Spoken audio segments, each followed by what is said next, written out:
The Galactic Justice Tribunal looked like someone had crossed a cathedral with a circus tent, then decided it wasn't pretentious enough and added more floating crystals. Judge Glorbnax, a 12-foot tall creature that resembled a walking pile of purple jello with delusions of grandeur, presided over the proceedings with the kind of pompous authority that screamed I peaked in middle management. The defendant will rise, Glorbnax announced, his voice echoing through 17 different vocal sacs in what he probably thought was intimidating but mostly sounded like a broken bagpipe. Commander Vex Thornberry stood up with the enthusiasm of someone attending their own tax audit. He was human, which in this courtroom made him about as popular as a skunk at a dinner party. Average height, unremarkable brown hair, and the kind of face that said, I've seen things that would make your nightmares file for therapy. His military uniform was crisp, clean, and decorated with enough medals to open a small jewelry store. You stand accused, Glorbnax continued, consulting a floating holographic scroll that was longer than most novels, of excessive military tactics, disproportionate response protocols, and what the prosecution calls unreasonable effectiveness in combat situations. Vex blinked slowly. Let me get this straight. You're putting me on trial for being too good at my job? The prosecutor, a nervous-looking creature named Zilth, who looked like a cross between a praying mantis and an anxiety attack, clicked his mandibles frantically. The defendant's tactics have resulted in casualty rates that exceed galactic warfare conventions by 3,000%. Yeah, but those casualties were all enemy combatants who were trying to kill civilians, Vex replied, his tone suggesting he was explaining something to a particularly slow child. You know, the bad guys? Judge Glorbnax's jello-like form rippled with indignation. The Galactic Code of Civilized Warfare clearly states that conflict should be resolved through minimal engagement, preferably with strongly worded letters and perhaps some light economic sanctions. Right, Vex said, nodding sagely. And how's that working out for you? Because from where I'm standing, half the galaxy's been invaded by the Kronthak Empire while you guys were still drafting your strongly worded letters. A collective gasp rippled through the courtroom's gallery, filled with representatives from dozens of species who all looked like they'd been personally offended by the concept of effective military action. The Flubian delegate, a creature that looked like a sentient cloud of cotton candy, actually fainted. The defendant's cavalier attitude toward proper diplomatic protocol only reinforces the charges, Zilth chittered, his compound eyes gleaming with what might have been triumph if it wasn't so pathetic. Humanity's approach to conflict resolution is barbaric and primitive. Vex scratched his chin thoughtfully. You know what's barbaric? Letting entire colonies get wiped out because you're too polite to fight back effectively. But hey, what do I know? I'm just the guy who's actually won some battles. The temperature in the courtroom seemed to drop several degrees. Judge Glorbnax's purple mask quivered with barely contained rage. The defendant will show proper respect for this tribunal.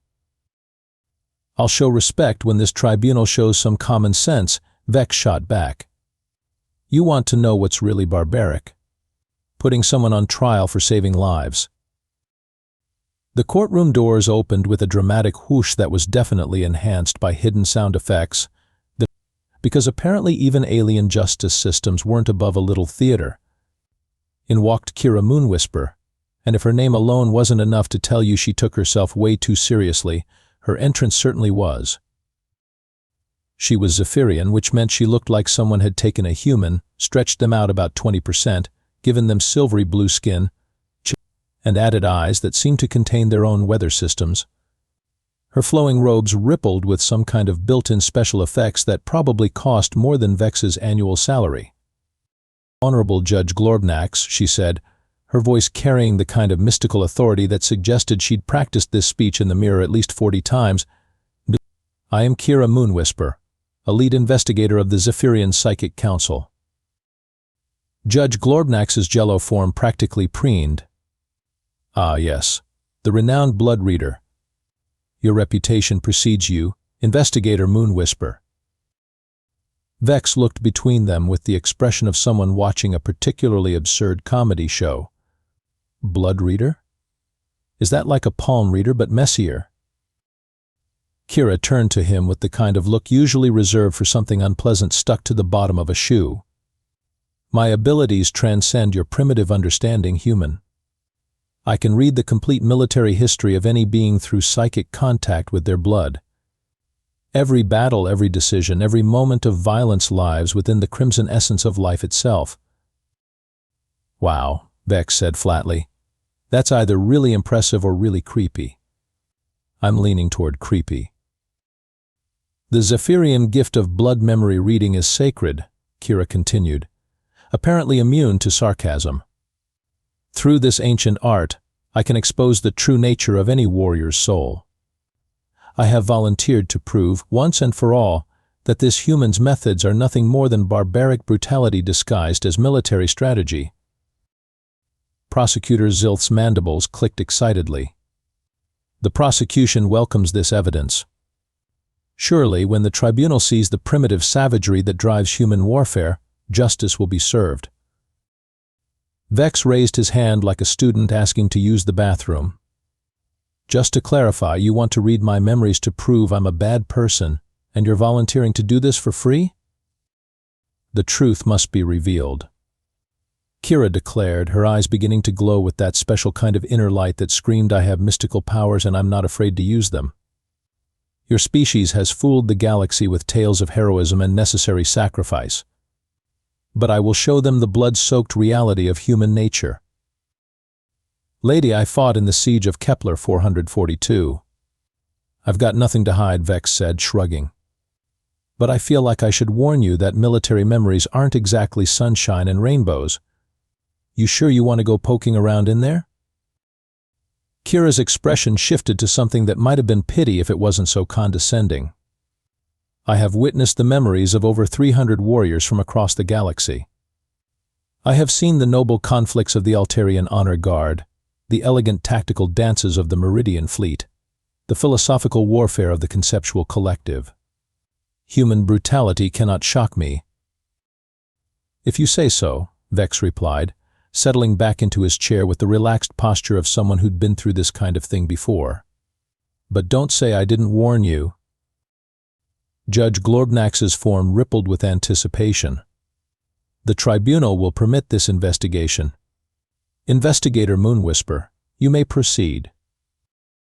Kira stepped forward, her robes swirling dramatically as she approached the defendant's table.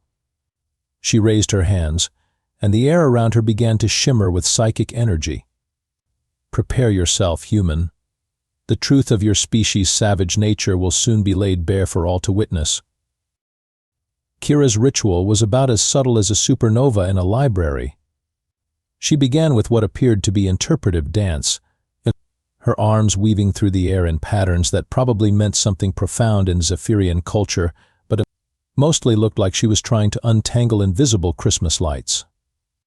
The courtroom fell silent except for the soft humming sound her psychic energy made, which was surprisingly pleasant, like a cosmic lullaby. By the ancient pacts of blood and memory she intoned, her voice taking on an otherworldly quality that echoed through dimensions, I call upon the sacred gift of the Zephyrian sight. Let the crimson truth flow through me like the rivers of time itself. Vex watched this performance with the patient expression of someone waiting for a particularly long elevator. You know, you could probably just ask me about my service record. I've got it memorized. Silence. Kira commanded, her eyes now glowing bright enough to double as emergency lighting. The ritual must not be interrupted. She extended one perfectly manicured finger toward Vex, and a small, surgical beam of energy emerged from her fingertip. It made a tiny, precise cut on his wrist, drawing a single drop of blood that floated upward like a crimson bubble in zero gravity. Old, she announced dramatically. The blood of humanity, carrier of 10,000 generations of warfare and strife. The blood drop touched her outstretched palm, and instantly, Kira's entire demeanor changed. Her eyes rolled back, showing only swirling silver, and her body went rigid as if she'd just stuck her finger in an electrical socket. I see, she whispered, her voice now carrying multiple harmonics that made the air itself vibrate.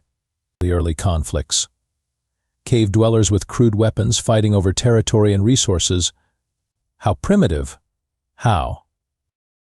She paused, her head tilting as if listening to something only she could hear. Wait, there's more. Bronze Age warriors, learning formation fighting. They're not just attacking randomly. They're adapting, learning from each defeat, refining their techniques. Each generation builds on the lessons of the last. The courtroom held its breath as Kira's expression shifted from confident superiority to growing concern. Roman legions, she continued, her voice becoming strained. Disciplined, organized, but still brutal. Still, no, wait. There's strategy here. Complex logistics. They're not just conquering, they're building something. An empire, but also infrastructure. Roads? Laws? Judge Glorbnax leaned forward, his jello form rippling with anticipation. Surely this proves the savage nature of human expansion. But Kira wasn't listening.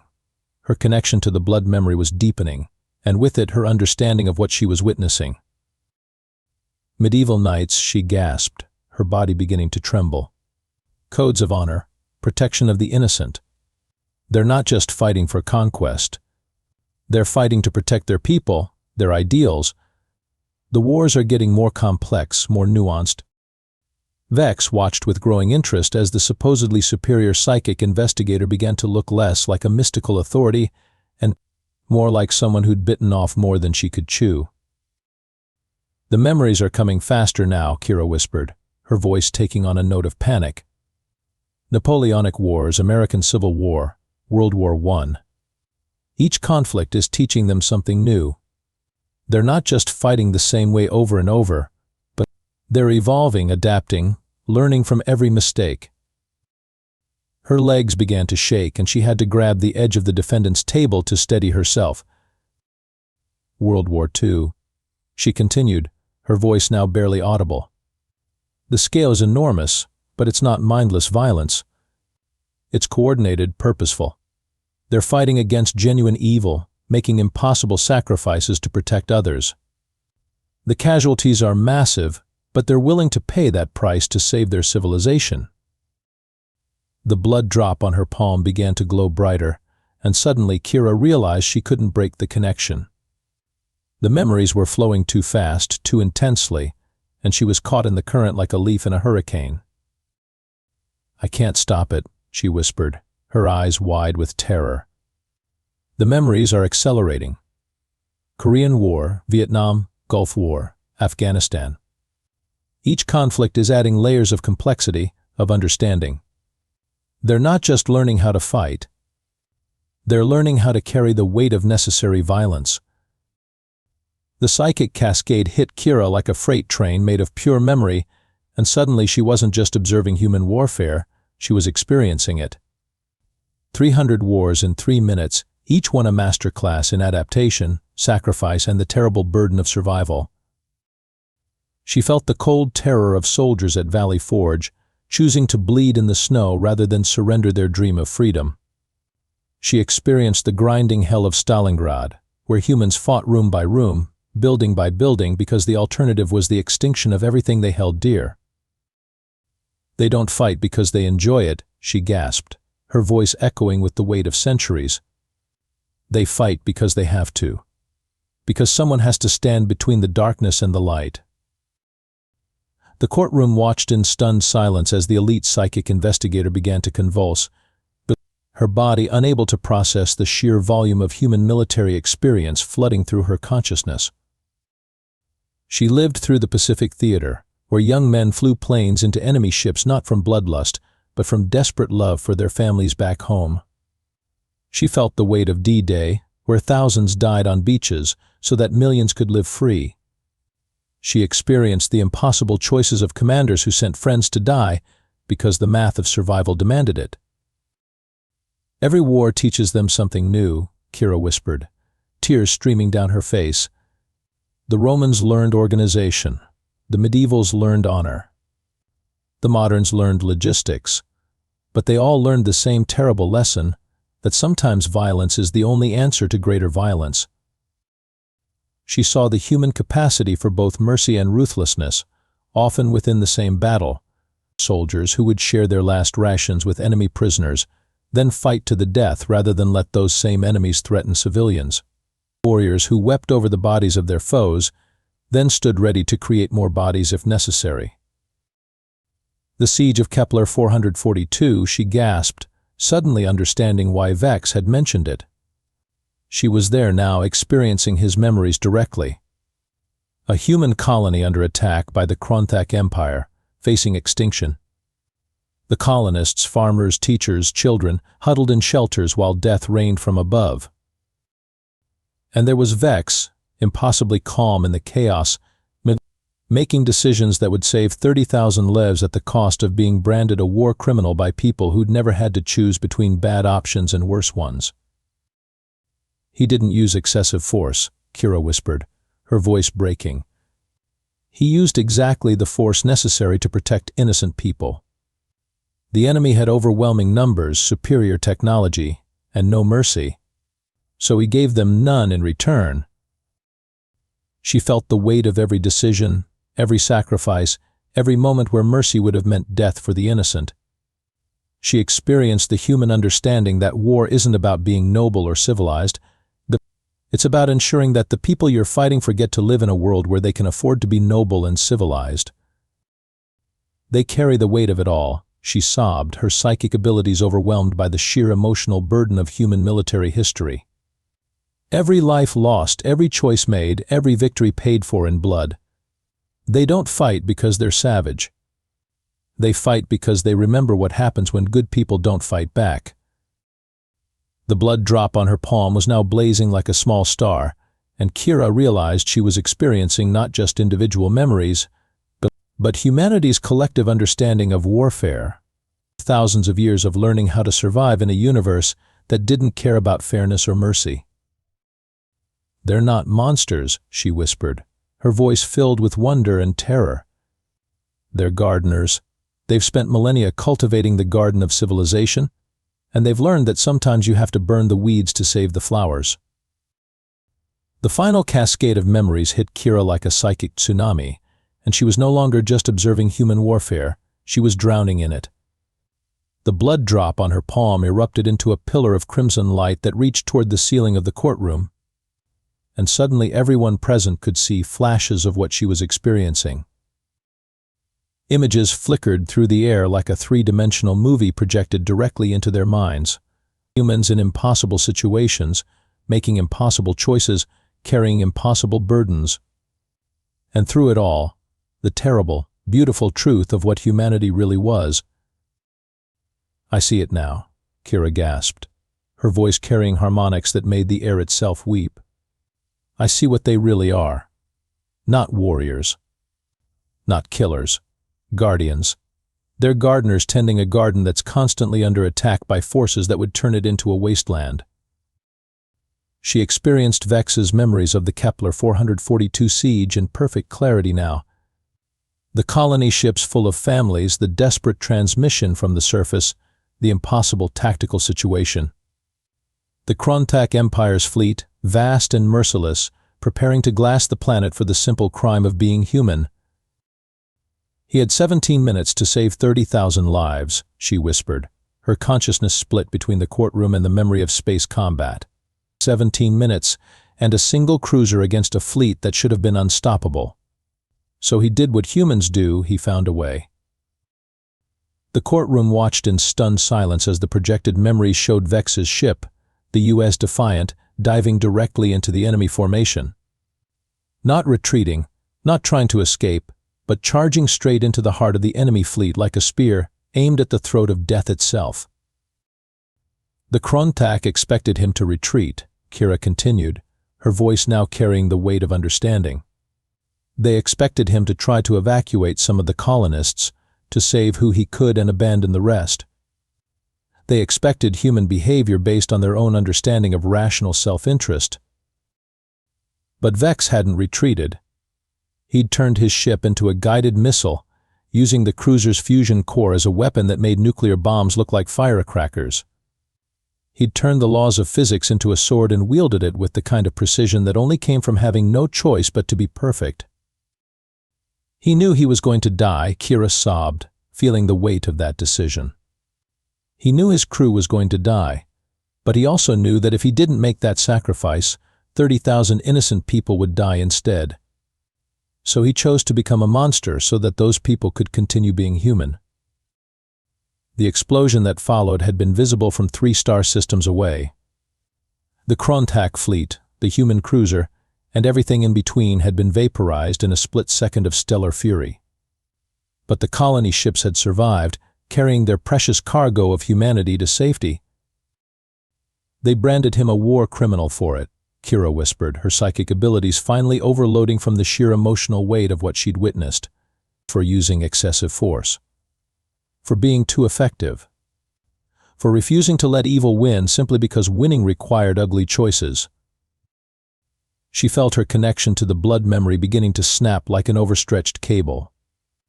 The pillar of light flickered and began to fade, but not before she experienced one final, devastating revelation. "He's not unique," she gasped, her eyes wide with the terrible understanding of what humanity truly was. This is just Tuesday for them.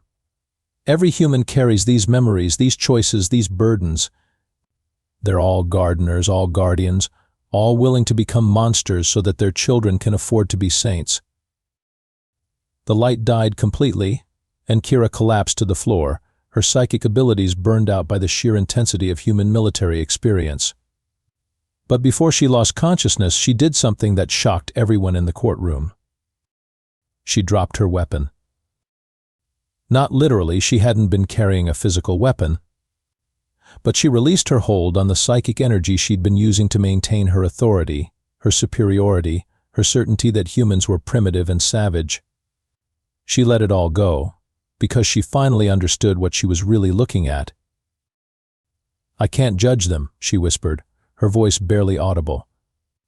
"I can't judge gardeners for having dirty hands when they're the only ones willing to tend the garden." The courtroom was silent for a long moment after Kira's collapse. Judge Glorbnax's jello form had gone completely still, which for a creature in constant motion was roughly equivalent to a human fainting. Prosecutor Zilth's mandibles clicked randomly, producing sounds that resembled a broken typewriter trying to compose a sonnet. Vex stood up slowly, walked over to where Kira lay unconscious, and gently checked her pulse. "She's alive," he announced to the room. "Probably going to have one hell of a headache when she wakes up, but she'll be fine." The prosecution, Zilth chittered weakly, would like to, that is, we feel that perhaps, in light of this new evidence. The prosecution would like to withdraw all charges, Judge Glorbnax finished, his voice carrying about as much authority as a deflated balloon. "The tribunal has seen enough." Vex nodded and returned to his seat. "You know, you could have just asked me about my service record. I've got it all written down in my official reports. Much less dramatic than the whole psychic blood reading thing." "The tribunal," Glorbnax continued, his form beginning to ripple with something that might have been embarrassment, "wishes to apologize for any inconvenience caused by these proceedings." "Inconvenience?" Vex raised an eyebrow. "You put me on trial for doing my job. That's not an inconvenience, that's bureaucratic incompetence with a side of species prejudice." A murmur ran through the courtroom gallery. Several of the alien representatives were looking at each other with expressions that suggested they were beginning to understand just how badly they'd misunderstood humanity. Perhaps, Judge Glorbnax ventured carefully, the tribunal could discuss the possibility of reconsidering humanity's role in galactic defense? "You mean you want to hire us?" Vex translated with a slight smile. "After putting me on trial for being too good at the job you now want to give us." "The irony is not lost on us," Glorbnax admitted, his purple mask quivering with what might have been chagrin. "Recent events have made it clear that our current approach to galactic security is inadequate." Vex glanced down at Kira, who was beginning to stir. "She's going to be okay, by the way." The psychic overload was just her brain trying to process information it wasn't designed to handle. like trying to download the entire internet through a dial-up connection.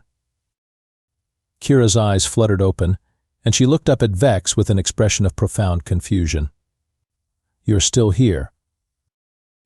"Yeah, well, they haven't dismissed the charges yet," Vex replied. "Plus, I wanted to make sure you were okay. That was a pretty intense light show you put on there." "I saw everything," she whispered, struggling to sit up. "Every war, every battle, every impossible choice. How do you carry it all?" "Practice," Vex said simply. "And the understanding that somebody has to. The universe doesn't care about our feelings or our moral purity. It just cares about results." Kira looked around the courtroom, then back at Vex. "I came here to prove you were a monster. And instead you learned that sometimes monsters are exactly what you need," Vex finished. "The galaxy's a dangerous place, and it's full of things that want to hurt innocent people. You can either accept that reality and prepare to deal with it, or you can write strongly worded letters while the wolves eat your sheep." Judge Glorbnax cleared his throat, a sound like a garbage disposal trying to process jello. "The tribunal hereby dismisses all charges against Commander Vex Thornberry. Furthermore, we would like to extend a formal invitation for humanity to join the Galactic Defense Council." "With full military authority?" Vex asked. "With full military authority," Glorbnax confirmed reluctantly. "And no interference from bureaucrats who think warfare should be polite?" "No interference," Glorbnax agreed, sounding like it physically pained him to say it. Vex stood up and straightened his uniform. "Then I'll take your offer back to command. But I should probably warn you, we're going to do things our way. That means when something threatens innocent people, we're going to stop it. Permanently. With extreme prejudice and probably a lot of explosions." "We understand," Glorbnax said quietly. "We've seen what happens when we try to handle these situations ourselves." Vex nodded and headed for the exit, then paused at the doorway. "Oh, and Judge? The siege of Kepler 442? That was just a Tuesday for me. You might want to keep that in mind when you're writing up the paperwork." He left the courtroom, leaving behind a room full of aliens who were just beginning to understand what they'd gotten themselves into. And in the back of the room, Kira Moonwhisper sat quietly, no longer the superior psychic investigator who'd walked in, but someone who'd touched the blood of humanity and learned that sometimes the monsters are the only ones standing between civilization and the dark.